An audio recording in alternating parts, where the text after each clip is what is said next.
ആമുഖം ആവശ്യമില്ലാത്ത നേതാവ്, കേരള രാഷ്ട്രീയത്തിൻ്റെ ദിശ നിർണ്ണയിക്കുന്ന വാക്കുകളിൽ പ്രധാനിയായ CPIMൻ്റെ സംസ്ഥാന സെക്രട്ടറി, പോളിറ്റ് ബ്യൂറോ അംഗം ശ്രീ കോടിയേരി ബാലകൃഷ്ണനാണ് ഇന്ന് വ്യൂ പോയിന്റിൽ അതിഥി. സ്വാഗതം. ഒരു ഇലക്ഷനിലേക്ക് കേരളം എത്തുകയാണ്. 2 യാത്രകൾ തെക്കുനിന്നും വടക്കുനിന്നും LDF പ്രഖ്യാപിച്ചിരിക്കുന്നു. കേരള സംരക്ഷണ യാഥ എന്ന പേരിൽ BJPയെ അധികാരത്തിൽ നിന്ന് പുറത്തിരുത്തുക, LDFനെ വിജയിപ്പിക്കുക. ഇതാണ് ജാഥയുടെ പ്രധാന മുദ്രാവാക്യമായി മുന്നോട്ട് വച്ചിരിക്കുന്നത്. ഈ ജാഥയിൽ പ്രധാനമായി ഉന്നയിക്കുന്ന വിഷയങ്ങൾ എന്തൊക്കെയാണ്? ഇന്ന് കേന്ദ്രത്തിൽ അധികാരത്തിലുള്ള BJP സർക്കാരിനെ പുറത്താക്കുക, കേന്ദ്രത്തിൽ ഒരു മതനിരപേക്ഷ സർക്കാർ അധികാരത്തിൽ കൊണ്ടുവരിക, അതിനുവേണ്ടി ഇടതുപക്ഷ അംഗസംഖ്യ വർദ്ധിപ്പിക്കുക. ഇതാണ് ഞങ്ങൾ മുന്നോട്ട് വെക്കുന്ന മുദ്രാവാക്യം. വർഗീയ ശക്തികളെ, RSS BJP ശക്തികളെ ശരിയാം വിധം എതിർക്കണമെങ്കിൽ ഇടതുപക്ഷത്തിന് മാത്രമേ കഴിയുകയുള്ളൂ. ഇതാണ് കേരളത്തിൽ ഇടതുപക്ഷത്തെ വിജയിപ്പിക്കേണ്ടതിൻ്റെ പ്രാധാന്യം വ്യക്തമാക്കുന്നത്.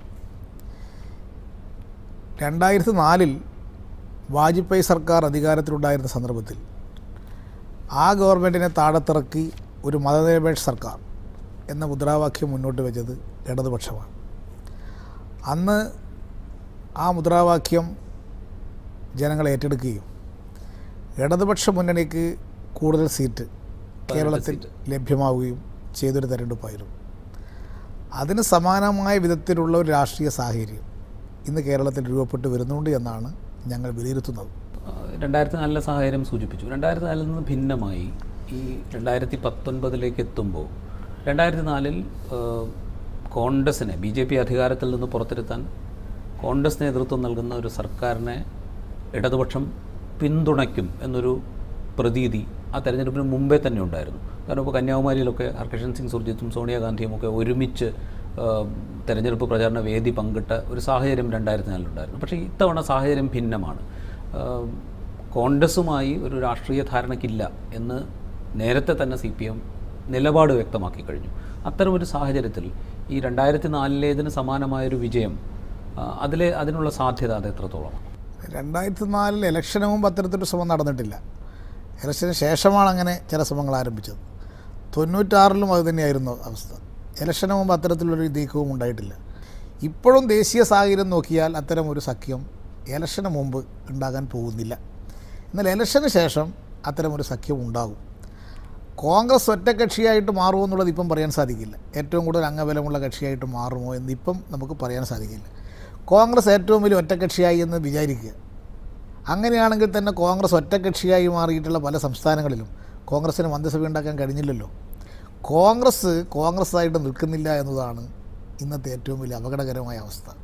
സംസ്ഥാനത്തെ ന്യൂനപക്ഷ വിഭാഗങ്ങൾക്കിടയിൽ ഒരു ചിന്തയുണ്ടാവില്ലേ? അതായത് ഇപ്പോൾ കോൺഗ്രസ്സാണ് ഭരണം കൈയാളാൻ സാധ്യതയുള്ളൊരു പാർട്ടി, അതുകൊണ്ട് കോൺഗ്രസിനെ UDFനെ ജയിപ്പിക്കുക എന്നൊരു തോന്നൽ, അങ്ങനെ ഒരു ചിന്ത ന്യൂനപക്ഷ വിഭാഗങ്ങളിൽ ഉണ്ടാകാനുള്ളൊരു സാധ്യതയില്ല.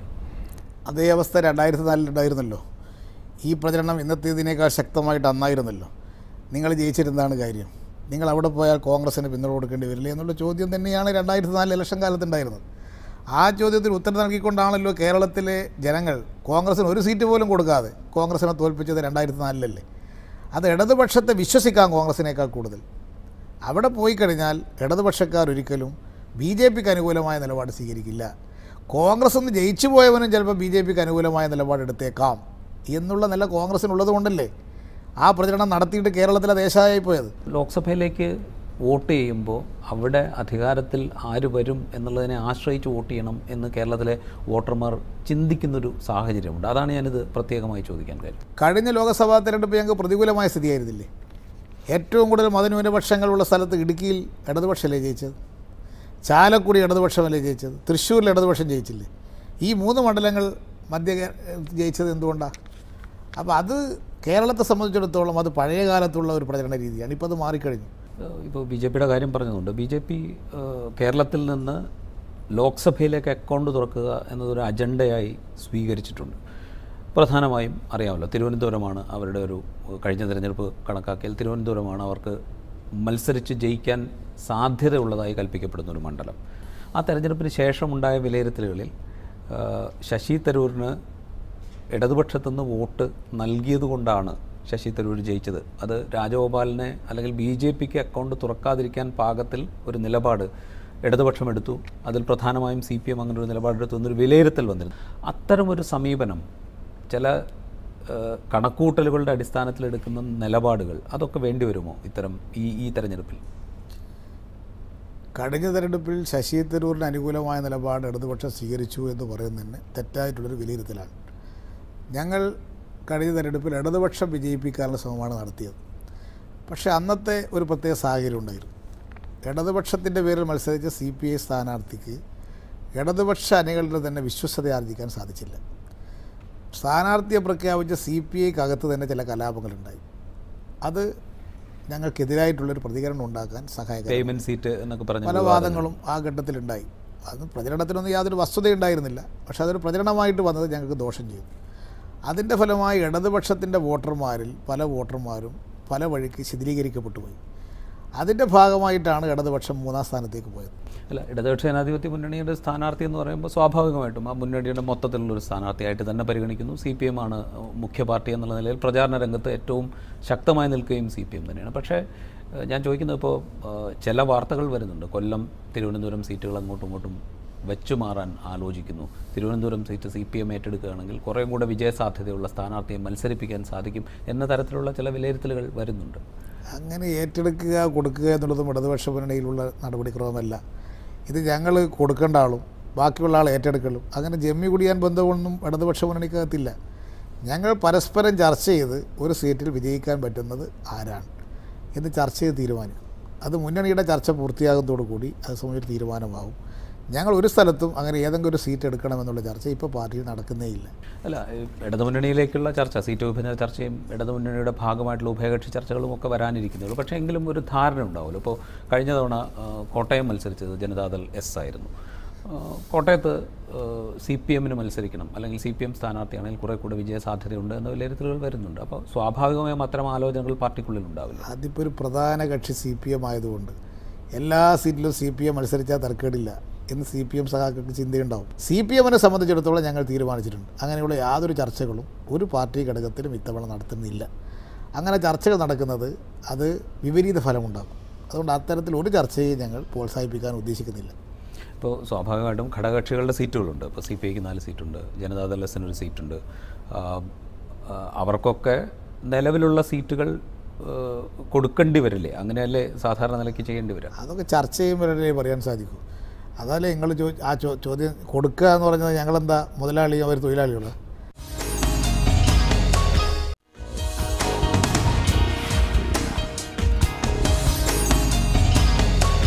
ഈ ശബരിമല സ്ത്രീ പ്രവേശനം, ലിംഗനീതിയുടെ ഭാഗമായി വലിയ തോതിലുള്ള പ്രചാരണം CPM ഏറ്റെടുത്തിരുന്നു. സർക്കാർ വളരെ കർശനമായ നിലപാട് അക്കാര്യത്തിലെടുത്തിരുന്നു. ആ നിലപാടിനോട് യോജിച്ച് നിന്ന് സമുദായ സംഘടനകൾ, LDFൻ്റെ നേരത്തെ LDFലോ UDFലോ ഒക്കെ മാറി മാറി പിന്തുണ നൽകിക്കൊണ്ടിരുന്ന സമുദായ സംഘടനകളുണ്ട്. ഈ സമുദായ സംഘടനകൾ ഏതാണ്ട് LDFൻ്റെ ഈ നിലപാടിനോട് വളരെ ശക്തമായി യോജിച്ച് നിൽക്കുന്നൊരു നില വന്നിട്ടുണ്ട്. ഇപ്പോൾ KPMS ഉണ്ട്, SNDP ഉണ്ട്, വിശ്വകർമ്മ സഭയുണ്ട്, അങ്ങനെ പല സമുദായ സംഘടനകൾ. ഈ സ്ഥാനാർത്ഥി നിർണയമൊക്കെ വരുമ്പോൾ സ്വാഭാവികമായും ഇത്തരം സംഘടനകളെ, ഇത്തരം വിഭാഗങ്ങളെ അഭിമുഖീകരിക്കുന്നൊരു നില സ്വീകരിക്കേണ്ട ഒരു അവസ്ഥയില്ലേ? ഇപ്പോൾ വനിതാ മതിൽ പങ്കെടുത്തിട്ടുള്ള സംഘടനകളെല്ലാം ചേർന്നിട്ട് കേരളത്തിൽ രാഷ്ട്രീയ മുന്നണി ഇപ്പോൾ രൂപീകരിച്ചിട്ടില്ല. ഇപ്പോൾ കേരളത്തിൽ ഇടതുപക്ഷ ജനാധിപത്യ മുന്നണിയുണ്ട്. മുന്നണിയുടെ ഭാഗമായി പിന്തുണ നൽകിയിട്ടുള്ള കുറേ മറ്റ് കക്ഷികളുണ്ട്. അവരെല്ലാം കൂടി ചേരുന്ന ഒരു രാഷ്ട്രീയ പ്രക്രിയയാണ് ഇലക്ഷനിൽ നടക്കാൻ പോകുന്നത്. ഈ സംഘടനകൾ എന്ത് നിലപാട് സ്വീകരിക്കുമെന്നുള്ളത് ഇപ്പം നമുക്ക് പറയാൻ സാധിക്കില്ല. അത് അവർക്ക് സ്വതന്ത്രമായ തീരുമാനമെടുക്കാം. അത് ഇലക്ഷൻ ഘട്ടത്തിൽ അവർ ആ തീരുമാനമെടുക്കും. നമ്മളിപ്പോൾ അവരുമായിട്ടൊരു ചർച്ച ചെയ്യും. ഈ കാര്യത്തിൽ ഇലക്ഷനുമായി ബന്ധപ്പെട്ട ചർച്ച നടത്തിയിട്ടില്ല. ഈ വിഭാഗങ്ങളെ കുറേ കൂടി ഇടതുമുന്നണിയോട് അടുപ്പിച്ച് നിർത്തുന്ന വിധത്തിലുള്ള ഒരു തീരുമാനം, അവരെ കുറേ കൂടെ രാഷ്ട്രീയ പ്രക്രിയയുടെ ഭാഗമാക്കുന്ന വിധത്തിലുള്ള തീരുമാനം, അധികാരഘടനയുടെ ഭാഗമാക്കുന്നൊരു തീരുമാനം, അതിലേക്കൊക്കെ പോകാൻ ഇടതുമുന്നണി ആലോചിക്കുന്നു. അങ്ങനൊരു ചർച്ച ഞങ്ങൾ ഇതുവരെ നടത്തിയിട്ടില്ല. അങ്ങനൊരു സംവിധാനം വേണമെന്ന് അവരും ആവശ്യപ്പെട്ടിട്ടില്ല. അപ്പോൾ അത്തരത്തിലൊരു ചർച്ച ഈ ഘട്ടത്തിൽ നടത്തുന്നത് തന്നെ അപക്വമായിരിക്കും. അതിൻ്റെ ഒരു ചർച്ചയും ഒരു നിലവാരത്തിലും നടന്നിട്ടില്ല. ഇത് അവരിങ്ങനൊരു നിലപാട് ഈ സംഘടനകൾ സ്വീകരിച്ചു എന്നുള്ളതുകൊണ്ട് ഒരു രാഷ്ട്രീയ സഖ്യമായി വികസിപ്പിക്കണം എന്നൊരാവശ്യം അവരുടെ ഭാഗത്തുനിന്ന് മുന്നോട്ട് വെച്ചിട്ടില്ല. ഒരു സോഷ്യൽ എഞ്ചിനീയറിങ്ങിൻ്റെ കാഴ്ചപ്പാടിലേക്ക് CPM ഇടതുമുന്നണിയോ മാറുന്നുണ്ടോ എന്നാണ് എൻ്റെ ചോദ്യം. ജാതിമത ശക്തികൾ സ്വീകരിക്കുന്ന നിലപാടുകളെ ഇലക്ഷനിൽ ഞങ്ങളെ പ്രതികൂലമായി ബാധിക്കുന്ന അവസ്ഥ ഒരു കാലത്തും ഉണ്ടായിട്ടില്ല. NSS പലപ്പോഴും ഞങ്ങൾ എതിർത്തിട്ടുണ്ട്. ആ തിരഞ്ഞെടുപ്പിൽ ഞങ്ങൾ ജയിച്ചിട്ടുണ്ട്. SNDP ചില തിരഞ്ഞെടുപ്പിൽ ഞങ്ങൾ അനുകൂലിച്ചിട്ടുണ്ട്, തിരഞ്ഞെടുപ്പിൽ എതിർത്തിട്ടുണ്ട്. അതുകൊണ്ട് ഓരോ സമുദായ സംഘടനകളോ അല്ലെങ്കിൽ ഇത്തരത്തിലുള്ള സംഘടനകളോ സ്വീകരിക്കുന്ന നിലപാടുകളൊന്നും ഇലക്ഷൻ്റെ ജയപരാജയത്തെ പലപ്പോഴും ബാധിക്കാറില്ല. പല അനുഭവങ്ങളും കേരളത്തെ സംബന്ധിച്ചിടത്തോളം ഉണ്ടായിട്ടുണ്ട്. അപ്പോൾ ഇടതുപക്ഷം സ്വീകരിച്ച നിലപാടുകൾ എന്തെന്നുള്ളതാണ് ജനങ്ങൾ ചർച്ച ചെയ്യപ്പെടുന്നത്. താൽക്കാലികമായ എതിർപ്പുകൾ ഉണ്ടാവും. ആ എതിർപ്പുകൾ അവഗണിച്ചാൽ മതി. ഇപ്പോൾ ഉണ്ടായിട്ടുള്ള എതിർപ്പുകൾ എന്തായിരുന്നു എന്നുള്ളത് വ്യക്തമായിട്ടുണ്ട്. ഒരു വർഗീയ ധ്രുവീകരണം ഉണ്ടാക്കാൻ ഇവിടെ സാധിച്ചിട്ടില്ല. അതിനുവേണ്ടിയുള്ള ശ്രമങ്ങൾ RSS നടത്തിയിട്ടുണ്ട്. അത് പരാജയപ്പെടുത്താൻ ഇടതുപക്ഷത്തിന് കഴിഞ്ഞു എന്നുള്ളതാണ് ഇടതുപക്ഷം നേടിയിട്ടുള്ള വലിയൊരു മാറ്റം. ഇപ്പോൾ നേരത്തെ UDFലെ കാര്യങ്ങൾ സൂചിപ്പിച്ചു. മുസ്ലിം ലീഗ് 3ാമത്തെ സീറ്റ് ചോദിക്കുന്നു, കേരള കോൺഗ്രസ് 2ാമത്തെ സീറ്റ് ചോദിക്കുന്നു. കേരള കോൺഗ്രസിനെ സവിശേഷമായി എടുത്താൽ അവിടെ PJ ജോസഫാണ് കുറച്ചുകൂടെ കർശനമായ നിലപാടെടുത്ത് കുറേ കാലത്തിന് ശേഷം, അതായത് മാണി കേരള കോൺഗ്രസുമായിട്ടുള്ള ലയനത്തിന് ശേഷം ഇത്രയും ശക്തമായൊരു നിലപാട് PJ ജോസഫിൻ്റെ ഭാഗത്തുനിന്ന് ഈ അടുത്ത കാലത്തൊന്നും ഉണ്ടായിട്ടില്ല. അദ്ദേഹം വളരെ ശക്തമായൊരു നിലപാടെടുക്കുന്നു എന്നൊരു സൂചനയുണ്ട്. താങ്കൾ നേരത്തെ പറഞ്ഞു, അതായത് ഈ ഒരു സീറ്റിനെ ചൊല്ലിയുള്ള തർക്കം മുതലെടുക്കൽ ഞങ്ങളുടെ ജോലിയല്ല എന്ന് പറഞ്ഞു. നയപരമായ കാര്യങ്ങളിലെ അഭിപ്രായ വ്യത്യാസമുണ്ടെങ്കിൽ അത് പറയട്ടെ, അപ്പോൾ നമുക്ക് ആലോചിക്കാം എന്ന് ഞങ്ങൾ നേരത്തെ സൂചിപ്പിക്കേണ്ടത്. പക്ഷേ എങ്കിൽ പോലും പ്രായോഗിക രാഷ്ട്രീയത്തിൻ്റെ ഒരു സാധ്യത വയ്ക്കുമ്പോൾ, ഇപ്പോൾ ഫ്രാൻസിസ് ജോർജ് ഇവിടെ ഉണ്ട്, കേരള കോൺഗ്രസിലുണ്ടായ ഈ അതൃപ്തി അത് മുതലെടുക്കാൻ ഇടതുപക്ഷം ശ്രമിക്കുന്നുണ്ട്. അത് അങ്ങനൊരു പ്രശ്നമായിട്ട് മാറുമെന്ന് ഞങ്ങൾ കണക്കാക്കുന്നില്ല. അതൊക്കെ താൽക്കാലികമായിട്ടുള്ള തർക്ക പ്രശ്നത്തിൻ്റെ ഒതുങ്ങാനാണ് പോകുന്നത്. മറ്റൊരു നിലപാടിലേക്ക് അത് എത്തുന്ന ഒരു സാഹചര്യമൊന്നും ഇപ്പോൾ ഇതുമായി ബന്ധപ്പെട്ട് ഉരുത്തിരിഞ്ഞ് വന്നിട്ടില്ല. യഥാർത്ഥത്തിൽ PJ ജോസഫ് മാണി കേരള കോൺഗ്രസ് ലയിച്ചതോടുകൂടി PJ ജോസഫ് വ്യക്തിത്വം ഇല്ലാതായി, അസ്തിത്വമില്ലാത്ത അവസ്ഥയിലേക്ക് എത്തി. അതുകൊണ്ട് ഞാനിപ്പോഴും ഉണ്ട്, ഞാൻ ഇങ്ങനെയൊക്കെ പ്രകടിപ്പിക്കും എന്നുള്ള ഒരു അഭിപ്രായ പ്രകടനത്തിന് വേണ്ടി നടത്തിയൊരു പരിപാടിയല്ലാതെ അതിന് യാതൊരുവിധ പ്രാധാന്യവും ഞങ്ങളാരും കാണുന്നില്ല. എന്തെങ്കിലും ഉണ്ടെങ്കിൽ അത് പരസ്യമായിട്ട് പറയട്ടെ, അതാണല്ലോ രാഷ്ട്രീയം. അതിന് പകരം ഈ പറഞ്ഞ കുടുക്ക കഷായം വെച്ച് ഈ പറഞ്ഞ നിലപാട് സ്വീകരിക്കലല്ല രാഷ്ട്രീയ നിലപാട്. പണ്ട് ജോസഫ് ഒരു രാഷ്ട്രീയ നിലപാട് എടുത്തിട്ടുണ്ട്. അങ്ങനെ രാഷ്ട്രീയ നിലപാടെടുത്ത് വരാൻ ഇപ്പോൾ ജോസഫ് തയ്യാറുണ്ടോ എങ്കിൽ അദ്ദേഹം പരസ്യ നിലപാട് സ്വീകരിക്കട്ടെ. ആ സന്ദർഭത്തിൽ ഞങ്ങളത് ആലോചിക്കാം. ഇപ്പോൾ അങ്ങനത്തെ ഒരു ചർച്ചയും ഞങ്ങൾ നടത്താൻ ഉദ്ദേശിക്കുന്നേ ഇല്ല. പക്ഷേ നേരത്തെ ഇടതുപക്ഷ ജനാധിപത്യ മുന്നണിയുടെ ഭാഗമായിരുന്നു, ഒരു ലയനം എന്ന മോഹത്തിൻ്റെ ഭാഗമായിട്ടാണ് PJ ജോസഫ് കേരള കോൺഗ്രസ്സിൽ മാണി ഗ്രൂപ്പിൽ ലയിച്ച് UDFിലേക്ക് പോകുന്നത്. ലയനത്തിൻ്റെ ഭാഗമായി പോയത് മാത്രമാണ്. രാഷ്ട്രീയമായ അഭിപ്രായ വ്യത്യാസം ഇടതുമുന്നണിയുമായി അന്നും PJ ജോസഫിന് ഉണ്ടായിരുന്നില്ല. PJ ജോസഫ് ഇടതുപക്ഷ മുന്നണി വിട്ടുപോയതിന് ശേഷം തന്നെ ഇടതുപക്ഷ മുന്നണിക്കെതിരായിട്ട് ഇതുവരെ അദ്ദേഹം സംസാരിച്ചിട്ടില്ല. അദ്ദേഹം ആ കാര്യത്തിലൊരു മാന്യത പ്രകടിപ്പിച്ചിട്ടുണ്ടെന്ന് യാതൊരു സംശയമില്ല. അദ്ദേഹം എന്തിനാണ് വിട്ടുപോയതെന്നും പറഞ്ഞിട്ടില്ല. ലയനം വന്നപ്പോൾ പോയി എന്ന് മാത്രമേ പറഞ്ഞിട്ടുള്ളൂ. അദ്ദേഹത്തിൻ്റെ കൂടെ ഉണ്ടായിരുന്ന പ്രധാനപ്പെട്ട ആളുകളൊക്കെ ഇപ്പം ജനാധിപത്യ കേരള കോൺഗ്രസ് ആയിട്ട് മാറി. ഫ്രാൻസിസ് ജോർജും ആൻ്റണി രാജുവും ഡോക്ടർ KC ജോസഫും ഇവരൊക്കെ തന്നെ ഇങ്ങോട്ട് പോകുന്നു. പൂഞ്ഞാറിൽ മത്സരിച്ചിട്ടുള്ള അദ്ദേഹമൊക്കെ തന്നെ ചേർന്ന് അവർ പ്രബലമായ നേതാക്കന്മാർ ആ പാർട്ടി വിട്ടു. അങ്ങനെ വിട്ടതിൻ്റെ അടിസ്ഥാനത്തിൽ അവരെല്ലാം കൂടി ചേർന്നതായിരുന്നു ജോസഫിൻ്റെ ശക്തി. ഇവർ വിട്ടുപോയതോടുകൂടി കേരള കോൺഗ്രസിൽ തന്നെ വിലപേശാനുള്ള ശക്തി ഇപ്പം ജോസഫിന് നഷ്ടപ്പെട്ടു പോയി. ആ സാഹചര്യത്തിൽ PJ ജോസഫിനെ KM മാണിക്ക് ഒതുക്കാൻ ഒരു ദിവസമേ വേണ്ടൂ. അതുകൊണ്ട് PJ ജോസഫിനെ കൈകാര്യം ചെയ്യാൻ ഇപ്പം മാണിക്ക് യാതൊരുവിധ പ്രയാസമില്ല. മാണിയുടെ ഒരു പ്രൈവറ്റ് ലിമിറ്റഡ് കമ്പനിയായി ഇപ്പോൾ മാണി കേരള കോൺഗ്രസ് മാറിക്കഴിഞ്ഞു. മാണി പ്രസിഡൻറ്റ്, പിന്നെ മകൻ വൈസ് പ്രസിഡൻറ്റ്, മകൻ രാജ്യസഭ, ഇനി മകൻ്റെ ഭാര്യ ലോകസഭാ സ്ഥാനാർത്ഥി, ഇങ്ങനെ എല്ലാം കൂടി അവരുടെ കുടുംബ കമ്പനിയായിട്ട് മാറി. അത് നോക്കി നിൽക്കാൻ മാത്രമേ ഇനി PJ ജോസഫിന് സാധിക്കുള്ളൂ. വേറെ എന്തെങ്കിലും ചെയ്യാൻ സാധിക്കുന്ന അവസ്ഥ ഇപ്പോൾ PJ ജോസഫിന് ആ പാർട്ടിക്കകത്തില്ല. ഇനി ഉണ്ടെങ്കിൽ PJ ജോസഫ് തെളിയിക്കട്ടെ, തെളിയിക്കുമ്പോൾ നമുക്ക് ആലോചിക്കാം.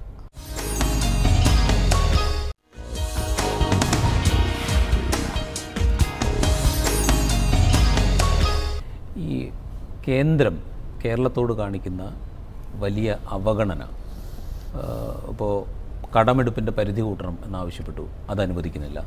പ്രളയത്തിന് ADBയിൽ നിന്നോ അല്ലെങ്കിൽ IMFൽ നിന്നോ വായ്പ എടുക്കുന്നത് പൊതുവിലെടുക്കുന്ന വായ്പയുടെ പുറത്തായി പരിഗണിക്കണം എന്നാവശ്യപ്പെട്ടു, അത് അനുവദിക്കുന്നില്ല. കേന്ദ്ര സഹായം തന്നെ പരിമിതമായ തോതിലാണ് നൽകുന്നത്. വിദേശ രാജ്യങ്ങൾ ഇങ്ങോട്ട് സഹായിക്കാം എന്ന് പറഞ്ഞപ്പോൾ അതിന് സ്വീകരിക്കാൻ സമ്മതിക്കുന്നില്ല. ഇങ്ങനെ പല തരത്തിൽ കേന്ദ്ര സർക്കാർ കേരളത്തെ ഞെരുക്കുന്നുണ്ട്. ഇതിനെതിരെ സാധാരണ നിലയ്ക്ക് ഇപ്പോൾ EMSൻ്റെ ഒക്കെ കാലത്ത് ഭരണവും സമരവും എന്ന് മുദ്രാവാക്യം ഉണ്ടായിരുന്നു. സാധാരണ നിലയ്ക്ക് ഇടതുപക്ഷത്തിൻ്റെയും CPM-ൻ്റെയും ഭാഗത്തുണ്ടാകുന്ന ഒരു വലിയ പ്രതിഷേധം അത് കേരളത്തിൽ തെരുവുകളിൽ കാണുന്നില്ല. അതെന്തുകൊണ്ടാണ്? കേരളത്തിൽ ഇടതുപക്ഷം ഭരിക്കുന്ന സന്ദർഭത്തിൽ കൂടുതൽ വികസന പദ്ധതികൾ ഉണ്ടാകാൻ പാടില്ല എന്നുള്ളതാണ്. യഥാർത്ഥത്തിൽ കേന്ദ്ര ഗവൺമെൻറ് കേരളത്തോട് ഒരു സമീപനം നല്ല നിലയിൽ സ്വീകരിച്ചിരുന്നെങ്കിൽ ഇന്നിപ്പോൾ കേരളത്തിൽ നടന്നതിനേക്കാൾ കൂടുതൽ വികസന പദ്ധതികൾ കേരളത്തിൽ നടപ്പാക്കാൻ കഴിയുമായിരുന്നു. ഓരോ പ്രശ്നത്തിലും എടുക്കുന്ന നിലപാട് നിഷേധാത്മകമാണ്. അതിനെതിരായി ഇടപെടൽ ഇടതുപക്ഷ മുന്നണി പലപ്പോഴും നടത്തുന്നുണ്ട്. പക്ഷേ ഒരു തെരുവ് യുദ്ധമാക്കി മാറ്റാൻ ഞങ്ങൾ തീരുമാനിച്ചിട്ടില്ല. അത് ജനങ്ങളിൽ ആ പ്രശ്നം അവതരിപ്പിച്ച് കേന്ദ്രത്തിൻ്റെ നിലപാടുകൾക്കെതിരെ ക്യാമ്പയിൻ ചെയ്യുകയാണ് നമ്മളിപ്പോൾ ചെയ്തുകൊണ്ടിരിക്കുന്നത്. പക്ഷേ ഇപ്പോൾ മുൻകാലങ്ങളിലൊക്കെ ശക്തമായ സമരപരിപാടികൾ LDFൻ്റെ ഭാഗത്തുനിന്നുണ്ടാവുമായിരുന്നു. DYFI പോലെയുള്ള യുവജന സംഘടനകൾ ശക്തമായ പ്രതിഷേധവുമായി രംഗത്ത് വരുമായിരുന്നു. ഇപ്പോൾ അതിൽ നിന്നൊക്കെ മാറി നിൽക്കേണ്ട ഒരു സാഹചര്യം വരുന്നുണ്ടോ? ഇനിയിപ്പോൾ പ്രതിഷേധമുയർത്തിയാൽ ഉള്ളതും കൂടെ കിട്ടാതെ പോകുമോ എന്നൊരു ശങ്ക അതുണ്ടോ? ഞങ്ങൾ ഇത് സംബന്ധിച്ചെല്ലാം തന്നെ പ്രതിഷേധവും നിലപാടുകളും പ്രഖ്യാപിക്കാറുണ്ട്. പക്ഷേ എപ്പോഴും അത് തന്നെ പറഞ്ഞു പോകുമ്പോൾ അതിന് വേറൊരു വിപരീത ഫലമുണ്ടാകും. ഇവർക്കൊന്നും ചെയ്യാൻ പറ്റുന്നില്ല, അതുകൊണ്ടാണ് ഇവരിങ്ങനെ പറയുന്നത് എന്നുള്ള തോന്നൽ ജനങ്ങളിൽ ഉണ്ടായിക്കൂടാ. അതുകൊണ്ട് ഞങ്ങൾ കാര്യങ്ങൾ പറയും. ഇവരില്ലെങ്കിലും ഞങ്ങൾ കേരളത്തിൻ്റെ കാര്യങ്ങൾ രക്ഷിക്കും. കേന്ദ്ര നിലപാടിൽ നിന്ന് സംസ്ഥാന ബജറ്റിലേക്ക് വരുമ്പോൾ ഈ പ്രളയത്തിൻ്റെ പുനർനിർമ്മാണ പ്രക്രിയ അതിനൊരു ഇപ്പോൾ 25-ന് പദ്ധതി ധനമന്ത്രി പ്രഖ്യാപിച്ചു. പക്ഷേ അതിൽ വളരെ ഇമ്മീഡിയറ്റായിട്ട് ചെയ്യേണ്ട, ഇപ്പോൾ വീട് നഷ്ടപ്പെട്ടവർക്ക് വീട് നിർമ്മിച്ചു കൊടുക്കുക, അല്ലെങ്കിൽ റോഡുകൾ തകരാറായിപ്പോയ സ്ഥലങ്ങളിൽ റോഡ് പുനർനിർമ്മിക്കുക, ഇത്തരം പർട്ടിക്കുലറായി ചെയ്യേണ്ട കാര്യങ്ങൾക്കൊരു പ്രത്യേക പരിഗണന അത് നൽകേണ്ടതായിരുന്നില്ലേ? അതായത് നേരത്തെ തന്നെ പ്രഖ്യാപിച്ച് കഴിഞ്ഞിട്ടുണ്ടല്ലോ. അത് ഈ വർഷത്തെ ബഡ്ജറ്റിൽ പ്രത്യേകം പ്രഖ്യാപിക്കേണ്ട കാര്യമില്ല. പ്രളയത്തിൻ്റെ ഭാഗമായിട്ട് തന്നെ എല്ലാ വീടുകളും നഷ്ടപ്പെട്ടു പോയ ആളുകൾക്ക് പുതിയ വീട് നിർമ്മിച്ചു കൊടുക്കാൻ തീരുമാനിക്കുകയും അതിൻ്റെ നടപടികൾ ഇപ്പോൾ പൂർത്തിയായിക്കൊണ്ടിരിക്കുകയാണ്. ഇപ്പോൾ ലൈഫ് പദ്ധതിയിൽ തന്നെ 1 ലക്ഷം വീടിൻ്റെ നിർമ്മാണ പ്രവർത്തനം ആരംഭിച്ചു കഴിഞ്ഞിട്ടുണ്ട്. അത് പൂർത്തിയാവും. അത് നേരത്തെ എടുത്ത തീരുമാനമാണ്. അത് ബഡ്ജറ്റിൽ പ്രത്യേകം പ്രഖ്യാപിക്കേണ്ട കാര്യം ഉണ്ടായിട്ടില്ല. അവസാന ഭാഗത്തേക്ക് വരാം. ഇപ്പോൾ സമീപകാലത്തുണ്ടായ വലിയൊരു വിവാദം അല്ലെങ്കിൽ വലിയൊരു തർക്കം CPM തിരുവനന്തപുരം ജില്ലാ കമ്മിറ്റി ഓഫീസിൽ ചൈത്ര തെരേസ ജോൺ എന്ന IPS ഉദ്യോഗസ്ഥ DCP അവരൊരു പരിശോധനയ്ക്ക് വന്നു. ഇതൊരു വലിയ തർക്കവിഷയമായി മാറുന്നത് എന്തുകൊണ്ടാണ്? തർക്കവിഷയം ഉദ്യോഗസ്ഥന്മാർ നിയമാനുസൃതമായിട്ടേ പ്രവർത്തിക്കാൻ പാടുള്ളൂ. അവരവിടെ കാര്യം എന്താ, നേരെ ഓഫീസിലേക്ക് ചാടി കയറി ഒരു റൂമും പോയിട്ട് അവർ നോക്കുക പോലും ചെയ്തില്ലെന്നാണല്ലോ പറയുന്നത്. അവിടെ ടോയ്ലറ്റിൻ്റെ അടുത്ത് പോയി നോക്കിയിട്ട് ഇങ്ങോട്ട് പോകും. ഇതിനാണോ DC ഓഫീസിൽ റെയ്ഡ് എന്ന് പറയുന്നത്? അപ്പോൾ കയറിയെന്ന് വരുത്തണം. എന്തിനാണ് അങ്ങനെ ഒരു പ്രചരണ പരിപാടി നടത്തിയത്? അപ്പോൾ അത് ദുരുദ്ദേശപരമാണ്. ഇപ്പോൾ ഇവിടെ നമ്മുടെ സംസ്ഥാനത്ത് ഈ ശബരിമല പ്രശ്നവുമായി ബന്ധപ്പെട്ട് എന്തെല്ലാം കലാപങ്ങൾ RSS നടത്തി? RSSൻ്റെ കാര്യാലയങ്ങൾ റെയ്ഡ് നടത്തിയിട്ടുണ്ടോ? അങ്ങനെ എവിടെയും നടത്തിയ റിപ്പോർട്ടില്ലല്ലോ. ഇതിനു മുമ്പ് പല പ്രശ്നങ്ങളുണ്ടായപ്പോൾ, ഇതുപോലുള്ള വളരെ ഗുരുതരമായ പ്രശ്നങ്ങളുണ്ടായപ്പം ഏതെങ്കിലും പാർട്ടി ഓഫീസ് റെയ്ഡ് നടത്തിയിട്ടുണ്ടോ? എന്തുകൊണ്ട് റെയ്ഡ് നടത്തിയില്ല? അപ്പോൾ അങ്ങനെയുള്ള സന്ദർഭങ്ങളിലെല്ലാം നിലപാട് സ്വീകരിക്കാത്തവർ ഇപ്പോൾ നിലപാടെടുത്ത് എന്തുകൊണ്ടാണ്? ഇവിടെ തിരുവനന്തപുരത്ത് തന്നെ BJP എന്തെല്ലാം കുഴപ്പങ്ങളുണ്ടാക്കി. നെടുമങ്ങാട് പോലീസ് സ്റ്റേഷനിൽ ബോംബ് പറഞ്ഞില്ലേ? ആ പോലീസ് സ്റ്റേഷനിൽ ബോംബ് പറഞ്ഞ കേസിലെ പ്രതിയെ പിടിക്കാൻ ആൾ പോയിട്ടുണ്ടോ? അപ്പോൾ ഇത് എന്തിനു വേണ്ടി ചെയ്തു? ഈ നിയമസഭാ സമ്മേളനം തുടങ്ങുന്നതിൻ്റെ തലേ ദിവസം എന്തിനു വേണ്ടി ചെയ്തു? അതെല്ലാം പരിശോധിച്ച് നോക്കുമ്പോൾ ആ പോലീസ് ഓഫീസറുടെ നടപടി സതുദ്ദേശപരമല്ല. അങ്ങനെയുള്ള നിലപാടുകൾ സ്വീകരിക്കുന്നത് ഗവൺമെൻറ് നോക്കി നിന്നാൽ അത് തെറ്റായ സന്ദേശം കൊടുക്കും. പോലീസ് ഉദ്യോഗസ്ഥന്മാരുടെ ഭാഗത്തു നിന്ന് ഇത്തരം നിലപാടുകൾക്ക് ഗവൺമെൻറ് കൂട്ടുനിന്നാൽ അതൊരു ഭരണകൂട ഭീകരതയിലേക്ക് എത്തും. ഞാനിത് ചോദിക്കാൻ കാര്യം, ഇപ്പോൾ താങ്കൾ തന്നെ പറഞ്ഞു, ഇപ്പോൾ RSS ആക്രമണങ്ങൾ, ഇപ്പോൾ ഹർത്താലിൻ്റെ മറവിൽ വലിയ ആക്രമണങ്ങൾ നടന്നു. ഏതെങ്കിലും BJP ഓഫീസിലോ RSS ഓഫീസിലോ കയറി പരിശോധന നടത്തിയെന്ന ചോദ്യം CPMൻ്റെ സംസ്ഥാന സെക്രട്ടറി ഉന്നയിക്കുകയാണ്. അപ്പോൾ ഈ പോലീസ് ഇങ്ങനെയാണോ പ്രവർത്തിക്കേണ്ടത് എന്നൊരു ചോദ്യമല്ലേ CPM ചോദിക്കുന്നത്? അത് പോലീസ് അങ്ങനെയല്ല പ്രവർത്തിക്കേണ്ടത് മുഖ്യമന്ത്രി വ്യക്തമായി പറഞ്ഞു കഴിഞ്ഞല്ലോ. മുഖ്യമന്ത്രി അത് സംബന്ധിച്ച് അസംബ്ലിയിൽ ശരിയായ സന്ദേശം കൊടുത്തല്ലോ. ഗവൺമെൻറ് നയമല്ല ആ പോലീസ് ഓഫീസർ നടപ്പിലാക്കിയത് എന്നുള്ള മുഖ്യമന്ത്രി വ്യക്തമായി കഴിഞ്ഞു. അതിനാവശ്യമായിട്ടുള്ള ഇടപെടൽ ഗവൺമെൻറ് നടത്തുകയും ചെയ്തിട്ടുണ്ട്. പോലീസിനെ കൈകാര്യം ചെയ്യുന്നതിൽ അല്ലെങ്കിൽ ഈ സർക്കാരിനെ അതിലംഘിച്ച് പ്രവർത്തിക്കാൻ പോലീസ് തയ്യാറാവുന്നൊരു സാഹചര്യമുണ്ട്. അല്ല, ആഭ്യന്തര വകുപ്പിനെതിരായിട്ട് എപ്പോഴും പരാതി ഉണ്ടാവും. പരാതി ഇല്ലാത്തൊരു കാലഘട്ടം ഒരിക്കലും ആഭ്യന്തര വകുപ്പിനെ സംബന്ധിച്ച് ഉണ്ടാകാറില്ല. എന്നാൽ UDF ഗവൺമെൻറ് കാലത്ത് നടന്നതുപോലുള്ള പ്രശ്നങ്ങൾ ഇപ്പോഴില്ല. പോലീസിൽ അറിഞ്ഞോ അറിയാതെയോ ഒരു കാവ്യവൽക്കരണം നടക്കുന്നുണ്ട് എന്നൊരു പ്രചരണം നേരത്തെ ഉണ്ടായിരുന്നു. ഇപ്പോൾ ഈ നേരത്തെ DGP സ്ഥാനത്ത് നിന്ന് വിരമിച്ച TP സെൻകുമാറിനെ പോലെയുള്ള ആളുകൾ ഇപ്പോൾ നടത്തുന്ന ചില പ്രസ്താവനകൾ, അത്തരം ചില ശ്രമങ്ങൾ ഈ സേനയ്ക്കുള്ളിൽ നടന്നിരുന്നു അല്ലെങ്കിൽ നടക്കുന്നുണ്ട് എന്നതിന് തെളിവായി നമുക്ക് കാണാൻ സാധിക്കും. പോലീസ് സേനക്കകത്ത് പ്രവർത്തിക്കുന്നവർക്ക് പലർക്കും രാഷ്ട്രീയ ചിന്തയുണ്ടായിരിക്കും, രാഷ്ട്രീയമായിട്ടുള്ള നിലപാടുകളുണ്ടായിരിക്കും. പക്ഷെ ഒന്ന് പോലീസിൻ്റെ പ്രവർത്തനത്തിൽ പ്രതിഫലിക്കാൻ പാടില്ല. വ്യത്യസ്ത നിലയിലുള്ള ആളുകൾ പോലീസ് സേനയിൽ സ്വാഭാവികമായിട്ടും ഉണ്ടാവും. അത് അവരെ പ്രവർത്തനത്തിൽ പ്രതിഫലിക്കാൻ പാടില്ല. സെൻകുമാർ എന്ന് പറയുന്നൊരു പ്രത്യേകമായ രീതിയിൽ പ്രവർത്തിച്ച ഒരു പോലീസ് ഓഫീസറാണ്. അത് കാവ്യ എന്നുള്ള നിലയിലല്ല അദ്ദേഹത്തിൻ്റെ പലപ്പോഴുള്ള നിലപാടുകൾ പോലീസ് സേനക്കകത്ത് പലപ്പോഴും ഉണ്ടായിട്ടുള്ളത്. ഒരു വ്യതിരക്തമായ നിലപാട് സ്വീകരിക്കുന്ന അവസ്ഥ അദ്ദേഹത്തിൻ്റെ ഭാഗത്ത് നിന്ന് പല സന്ദർഭങ്ങളിലും ഉണ്ടായിട്ടുണ്ട്. പല ഗവൺമെൻറ് കാലത്തും അദ്ദേഹം പല നിലപാടുകളും സ്വീകരിച്ചിട്ടുണ്ട്. പക്ഷേ ഇപ്പോൾ അദ്ദേഹം സ്വീകരിക്കുന്ന നിലപാട്, അദ്ദേഹം നേരത്തെ എടുത്ത പല നിലപാടുകളും പരിശോധിക്കപ്പെടുമ്പോൾ അന്നേ ഇങ്ങനത്തെ ഒരു നിലപാടുണ്ടായിരുന്നോ എന്ന് സംശയിക്കുന്ന അവസ്ഥ പലർക്കും വരുന്നുണ്ട്. അത് അദ്ദേഹത്തെക്കുറിച്ച് പല ആളുകൾക്കും ചില അഭിപ്രായക്കാരുണ്ടായിരുന്നു. LDF ഗവൺമെൻറ് കാലത്ത് അദ്ദേഹത്തിന് എന്തിനാണ് DGP സ്ഥാനത്ത് നിന്ന് മാറ്റിയത്? അങ്ങനെയുള്ള ആളുകൾക്കെല്ലാം ഇപ്പോൾ കാര്യം ബോധ്യമായി. ഇപ്പോൾ സെൻകുമാറിൻ്റെ കാര്യത്തിൽ അദ്ദേഹം DGP ആയിരുന്നു, ഇടക്കാലത്ത് മാറ്റിയെങ്കിലും പിന്നീട് DGP സ്ഥാനത്തേക്ക് തിരിച്ചു വന്നു. പ്രധാനപ്പെട്ട തസ്തിക വഹിച്ച കീ ആയിട്ടുള്ള പോസ്റ്റ് വഹിച്ചൊരു ഉദ്യോഗസ്ഥനായിരുന്നു അദ്ദേഹം എടുത്ത പല തീരുമാനങ്ങളും ഒരുപക്ഷെ ഈ മനോനില സ്വാധീനിക്കപ്പെട്ടിട്ടുണ്ടാവും എന്നൊരു വിമർശനം ഉയരുന്നുണ്ട്. അത് ഓരോ പ്രശ്നത്തിലും എടുത്ത നിലപാടെന്താണെന്ന് നോക്കിയിട്ടേ പരിശോധിക്കാൻ സാധിക്കുള്ളൂ. ചില പ്രശ്നങ്ങളിൽ അദ്ദേഹത്തിൻ്റെ ഈ പറയുന്ന നിലപാട് ചിലതിൽ പ്രകടിപ്പിച്ചിട്ടുണ്ടായിരിക്കാം. പ്രത്യക്ഷമായി തന്നെ ചില ഉദാഹരണങ്ങൾ പുറത്ത് പറയപ്പെടുന്നുണ്ട്. പക്ഷെ എല്ലാ പ്രശ്നത്തിലും അദ്ദേഹം സ്വീകരിച്ച നിലപാട് അതാണെന്ന് പറയാൻ സാധിക്കില്ല. അതും അദ്ദേഹത്തെക്കുറിച്ച് പറയുമ്പോൾ നമ്മൾ രേഖപ്പെടുത്തേണ്ടതാണ്. പക്ഷേ ഇപ്പോൾ അദ്ദേഹം പരസ്യമായിട്ട് നിലകൊടുക്കുന്ന നിലപാട് RSS അനുകൂല നിലപാടാണ്. അങ്ങനൊരു നിലപാട് പെട്ടെന്നൊരു ദിവസം സ്വീകരിക്കാൻ സാധിക്കുമോ? നേരത്തെ തന്നെ അദ്ദേഹത്തിന് RSS ബന്ധം ഉണ്ടായിരുന്നോ എന്നതൊക്കെ പരിശോധിക്കപ്പെടേണ്ടുന്ന കാര്യങ്ങളാണ്. ഏതായാലും ഇപ്പോൾ അദ്ദേഹം എടുക്കുന്ന നിലപാട് കേരളത്തിൽ ഇതിനു മുമ്പ് ഒരു DGP സ്വീകരിക്കാത്തൊരു നിലപാടാണ്. DGPമാരെക്കുറിച്ച് കേരളത്തിലൊരു ധാരണയുണ്ട്, ഒരു സങ്കല്പമുണ്ട്, ഒരു ബഹുമാനമുണ്ട്. ആ ധാരണയൊക്കെ ഇദ്ദേഹത്തിന് പോയില്ലേ?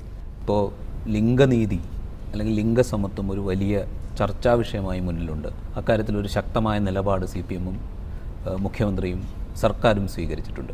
സ്വാഭാവികമായും ഇതിൻ്റെ ഒരു പ്രതിഫലനം സ്ഥാനാർത്ഥി നിർണയത്തിലും ഉണ്ടാകേണ്ടത്. കഴിഞ്ഞ ലോക്സഭാ തെരഞ്ഞെടുപ്പിലും നിയമസഭാ തെരഞ്ഞെടുപ്പിലും ഒക്കെ സ്ത്രീകൾക്ക് നൽകിയിരുന്ന പ്രാതിനിധ്യത്തെക്കാൾ കൂടുതൽ പ്രാതിനിധ്യം ഇത്തവണ ഉണ്ടാകും. ഞങ്ങളെല്ലാ പരിഗണനകളും നൽകിക്കൊണ്ടുള്ള സ്ഥാനാർത്ഥി ലിസ്റ്റാണ് പ്രസിദ്ധീകരിക്കാൻ ശ്രമിക്കുന്നത്. സ്വാഭാവികമായിട്ട് സ്ത്രീകളെ കൂടുതൽ സ്ഥാനാർത്ഥിയിൽ ഉൾപ്പെടുത്താൻ ഞങ്ങൾ നിയമസഭാ തെരഞ്ഞെടുപ്പിൽ ശ്രമിക്കാറുണ്ട്, പാർലമെൻറ്റ് തെരഞ്ഞെടുപ്പിൽ ശ്രമിക്കാറുണ്ട്. കഴിഞ്ഞ പാർലമെൻറ്റ് തെരഞ്ഞെടുപ്പിൽ ഞങ്ങൾക്ക് സ്ത്രീ പ്രാതിനിധ്യം സ്ഥാനാർത്ഥി ലിസ്റ്റിൽ കൊടുത്തിട്ടുണ്ട്. ജയിച്ച കൂട്ടത്തിൽ ഒരു സ്ത്രീ ഞങ്ങളെ മാത്രമേ ജയിച്ചിട്ടുള്ളൂ. സ്ഥാനാർത്ഥിത്വം പലരും കൊടുത്തെങ്കിലും ശ്രീമതി ടീച്ചർ ഞങ്ങളൊരു ആളെ ജയിച്ചിട്ടുള്ളൂ, PK ശ്രീമതി ടീച്ചർ. അസംബ്ലിയിലേക്കും ഇടതുപക്ഷത്തു നിന്നാണ് 13 ആളും ജയിച്ചത്. അപ്പോൾ അത് ഞങ്ങളെ സംബന്ധിച്ചിടത്തോളം അഭിമാനിക്കാൻ സാധിക്കുന്ന തന്നെയാണ്. ജയിച്ചു വരാൻ പറ്റുന്ന സീറ്റിൽ സ്ത്രീകളെ നിർത്തുക എന്നുള്ളതാണ് പ്രധാനം. അങ്ങനെയുള്ള സീറ്റിൽ തന്നെ സ്ത്രീകളെ പരിഗണിക്കാൻ ഞങ്ങൾ ഇത്തവണ ശ്രമിക്കും. വളരെയധികം നന്ദി.